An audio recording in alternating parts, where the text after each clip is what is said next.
In this module, we're going to cover a concept called effect measure modification. This is a term that you may have heard before in your other classes. However, if you have not heard of effect measure modification at this point, that's okay. This week, you are going to learn about this concept in a bit of detail, and hopefully it will be really clear by the end of this module. By the end of this module, you should be able to define what effect modification is. You should be able to also identify its presence in a study.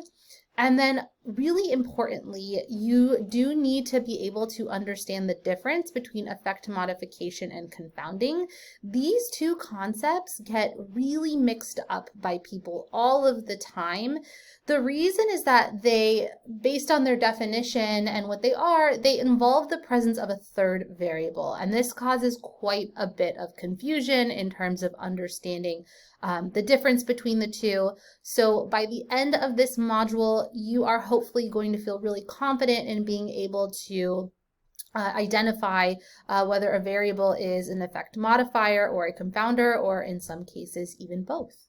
So far, we've talked about the different study designs that exist. We talked about within those study designs measures of association that we can use to quantify the measure of association between an independent and a dependent variable. Specifically, we've talked about odds ratios. We've also talked about relative risks. Those are measures that are helping to quantify the association between an independent variable, for example, like smoking, on a dependent variable like lung cancer. We also talked about association and causality and some of the criteria and models that we use to describe and essentially decide if relationships are causal or not. We talked about terms and inferential statistics, including things like p-values and confidence intervals. Those are things that we use to essentially decide whether our results are statistically significant and whether we should conclude that there are associations between variables or whether those variables are possibly due to chance. And then in the last module, we talked about confounding. Confounding is this variable that is causing bias in our study. It's something that we need to figure out how to control for or plan for in our design phase to make sure it's not causing bias in our study. Before we jump into the concept of effect modification, I do want to briefly review the concept of confounding.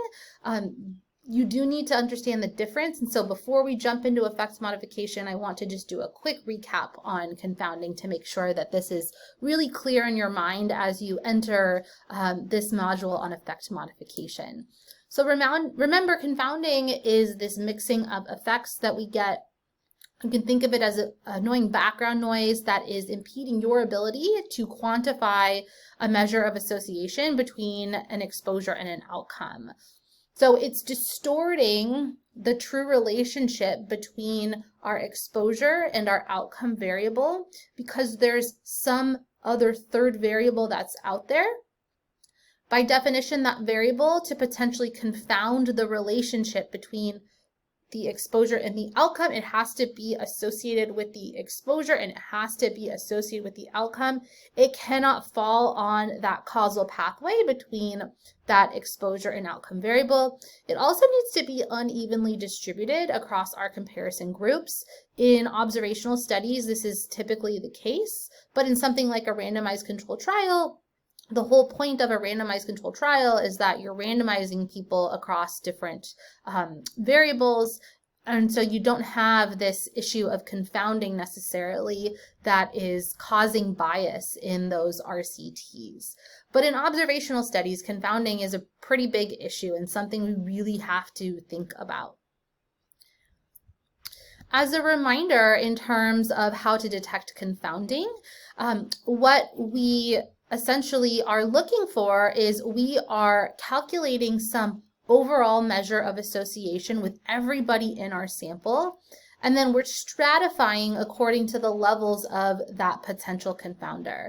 So if you remember from last week, we had this example on the relationship between eating pizza and having heart disease. So our independent variable is eating pizza and our outcome variable is heart disease. And in this example, we were concerned that drinking beer could be a possible confounder in this relationship. Drinking beer, as we know, is associated with eating pizza, and it's also associated with heart disease, and it's not on that causal pathway between those two variables. So what we did in this example, we broke people out in the data. We stratified them. In the top portion here, we stratified people just according to those who drink beer, and we calculated our odds ratio by setting up that 2x2 table. Notice our independent variable eating pizza or exposure is here. And then we have the cases and controls. Cases are those with heart disease. And then we did that same thing, but in the bottom here, this lower strata, we just included those who don't drink beer.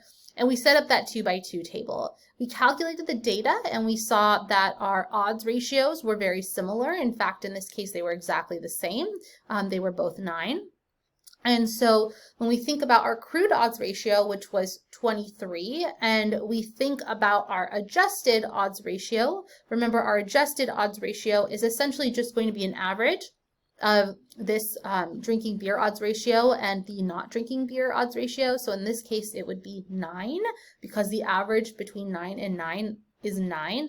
So then we would use that percent change formula to determine if there is at least a 10% difference between those that crude and that adjusted value. And not even calculating those numbers, I definitely know that there is at least a 10% change between my crude odds ratio of 23 and my adjusted odds ratio of 9.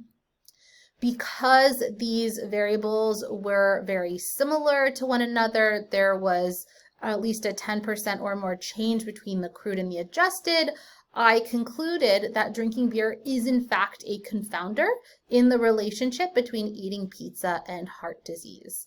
So the whole point of looking to see if this was a confounder is determining what results I should report in terms of my takeaway. Is there a relationship between eating pizza and heart disease?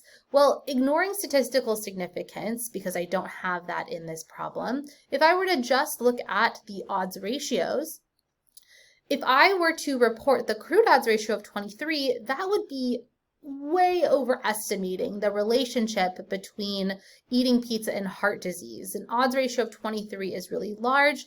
And remember, because drinking beer is a confounder, that crude odds ratio is a biased measure. I did not account for this fact that this drinking beer variable in my crude measure. Therefore, I need to adjust for this confounder. And so I report my adjusted model, which is the odds ratio of 9. That adjusted measure, that 9, that is going to be the most the best estimate of the relationship between eating pizza and heart disease.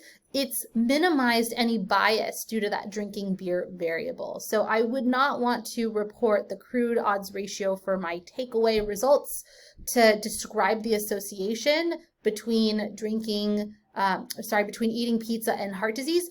I would want to report that adjusted measure. That adjusted measure is going to be the best, most valid measure of association between eating pizza and heart disease because it adjusts for that variable that's confounding the relationship between eating pizza and heart disease.